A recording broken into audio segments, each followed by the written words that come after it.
do some load testing. If we get better performance out of this bullet with that 150 grains, and that's what we're going to use. So just need to take it down and put that to theory and see how these sabots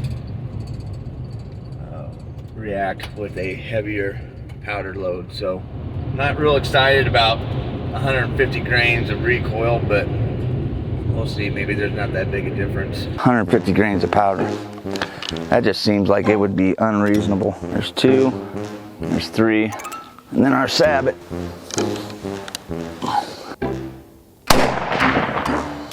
Whoa, I had no control on that one.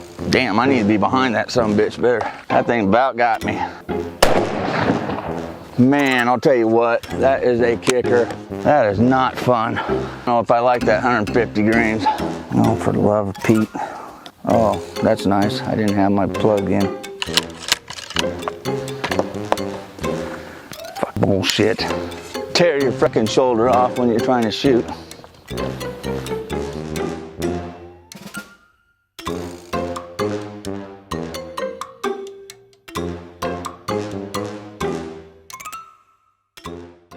Yesterday was kind of a shit show. You heard me say that a lot on this channel. Everything I do is kind of a shit show for,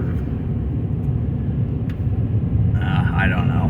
Anyway, we were having a lot of trouble getting that muzzleloader on paper yesterday. And today I think we might get the problem solved. We went out and bought a lead sled. So we'll be able to put this gun on a steady platform and be able to shoot it off of that lead sled. So we've got a couple of different, I've got some different loads too, and couldn't find the ones I wanted. I wanted 230 grain, but nobody in town had 230 grain. They were all sold out. Cabela's has been out for 3-4 weeks and they still haven't gotten anything in. I do not understand these sporting goods stores that think that everybody's going to order stuff online and wait a week or 2 to get it. Some guys need stuff now. You know, it's guys coming through town that forgot something, or guys that you know, had a mishap with their equipment or something like that. You got to have that stuff on hand. And why they don't have any of that stuff on hand after 3 or 4 weeks is beyond me. But I was told to look online. If you go online, you can find a big assortment. Well, that's all fine and dandy, but I need it now. So that really doesn't help me right now. But anyway, that's a discussion for another day. But anyway, we're going back down here with the lead sled. We're going to get this thing on a sturdy platform. I like to shoot offhand or on bags or something like that, so it's a little more natural shooting position. But with this muzzleloader, I need to be as precise as possible. And I'm hoping this lead sled will do that for me. So got the lead sled, and we're gonna have to stop here on the side of the road and grab some gravel, put in our bag. All right, well, we made it down here, and we're gonna get started here. Here's our lead sled. I think this is gonna be a very good solution to our problem of, you know, being steady and stuff on the gun with this muzzleloader. And we'll get an accurate depiction of what this thing's actually doing. What we've got today, I said that we were doing a trial between 2 different loads here, and what we're going to use, we're going to shoot 2. I got to get this on paper first, but we're going to shoot the 45 grain power belts, and then we're going to shoot the 250 grain, 245 and then 250 from Hornady. These are their low drag sabots. We're going to see which one of these performs better. And I'm going to just do a simple swab, one swab with the cleaning and seasoning patch from Traditions between each shot, and then I'm going to let this gun cool down each shot too, just to make sure that we're, you know, because you're not going to have a warm gun, especially this time of year where it's December. Your gun's going to be cold barreled, so that first shot needs to be a cold shot when you're doing this. So we're going to give it a shot here, and I just cleaned this all up last night. It was a muddy mess. So we're going to get started here, and we're going to go back to 100 grain load. That 150 is just a little bit too much for me. My shoulder was sore than heck yesterday from all that shooting. So we're going to try this with 100 grains. Hopefully we can hit paper today, the first shot, and just see where we're at. So we'll drop 1, 2. That's all we're going to drop. Hopefully we don't get rained on. It's supposed to rain today, so I think the first one I'm going to try is the belted power belt. I'm not sure which way these are wanting to stay in. There we go. And I kind of got away from these a few years ago, but I didn't have quite the gun I have now. The nice thing about these power belts is they slide in really nice. So we'll see how it performs here. Hopefully we can get on paper the first shot here so we can see where we're at.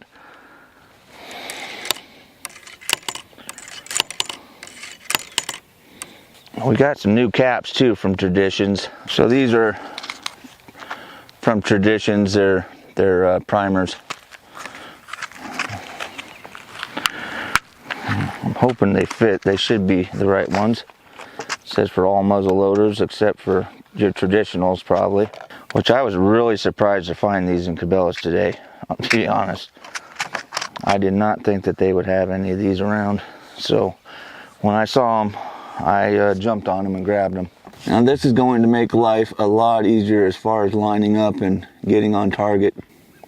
So we'll shoot, if I get on paper, we're going to shoot 2. We'll shoot 2 of the belted, and then we'll shoot 2 of the saboted, and we're going to see how they group. So I want to see, and then we can adjust from there, see which one we want to use. I'll go ahead and put you down on paper here as best I can.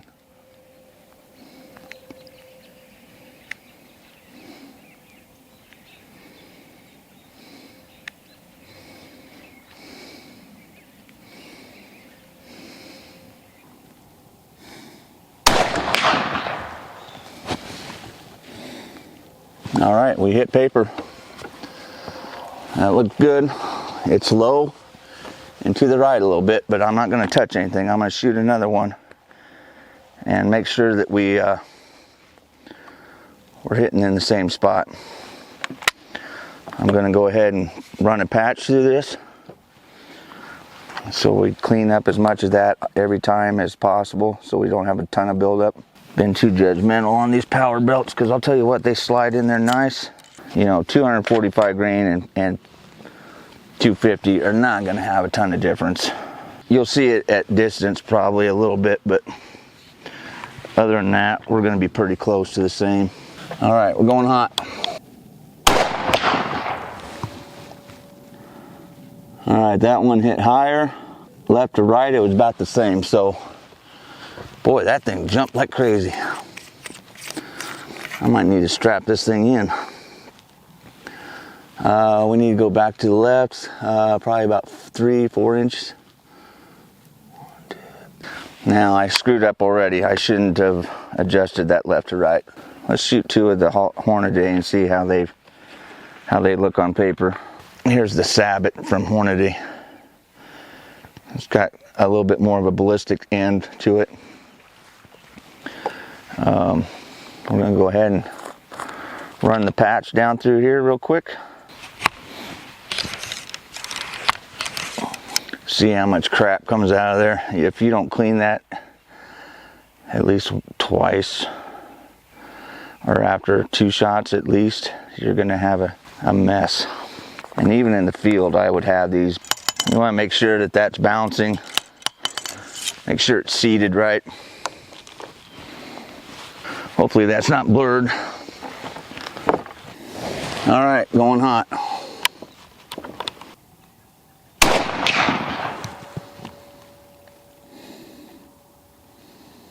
Okay, that one hit high. Left to right, it looked pretty good though.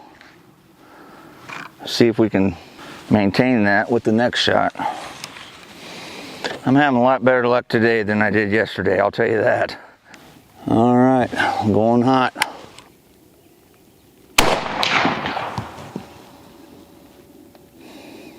Okay, so that one was a little bit left, or a little bit right, and a little bit low. So I think I'm gonna shoot another belt and see that adjustment that I made left to right has any bearing on those power belts. Because obviously we're good left to right with the sabots from Hornady. But I want to see if our power belts are hitting the same left and right. Here we go with the power belt. With that scope moved to the left, a little more than it was when I started. See how we fare here. All right, here we go. So we got the 2 on the side that were power belts before we made the adjustment to the scope. And then the 2 above the bullseye with the sabots. Right in the red. Our Hornadys are hitting higher at 250 grains than our 45s, but I'm gonna shoot another Hornady and see if we can't put it in the bowl.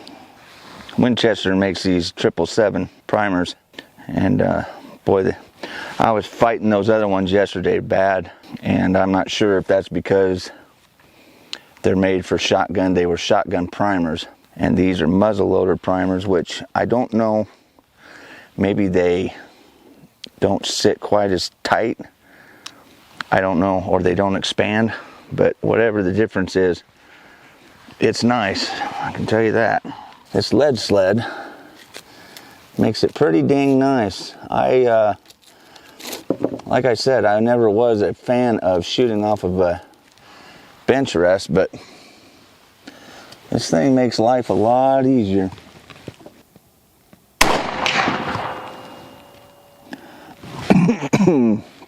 Oh, I just sucked a bunch of that sulfurish crap down my throat.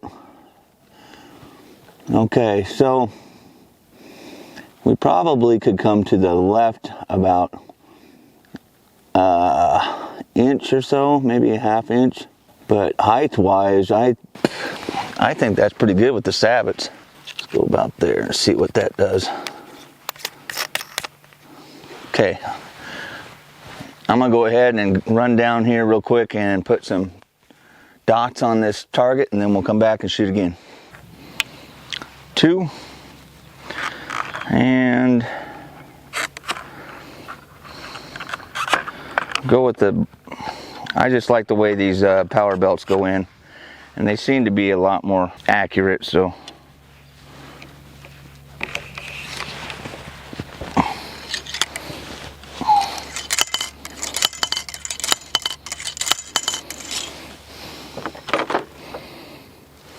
Now the biggest thing is to make sure that your gun is level, and I don't have a level with me, so to be honest, I'm just going by what I feel is level, so.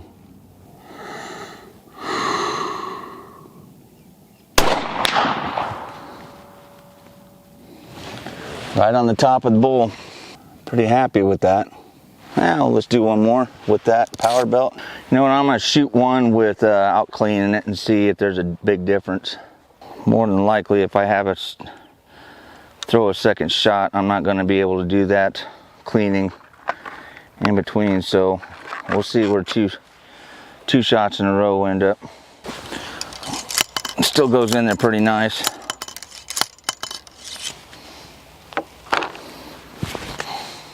And if this hits pretty close, I will be happy with it. We'll go hunt with it. Last shot. And then we hopefully can get out this evening and maybe do some hunting. All right, here we go. Oh, right next to the other one. Right next to the other one. We're still a little bit right, but I think I'll move it about an inch. Yeah, she's ready to rock. She's ready to go. We will come back out this evening and see if we can't find something. See if we can find a field that maybe something's feeding in, or, you know, that's one of the things that's nice about muzzleloader season is after rifle and everything calms down, a lot of times those big bucks, you won't even see those big bucks during rifle season, and they come out to play, you know, in December. It's a really good time to see big quality deer if you've got them in your area. All right, well, the first spot was a bust. Didn't see any deers tonight. Kind of knew that was going to be the case, but you never know until you try. This is just a spare of the moment deal, so don't feel too bad about it, but it would have been nice to see something come out here.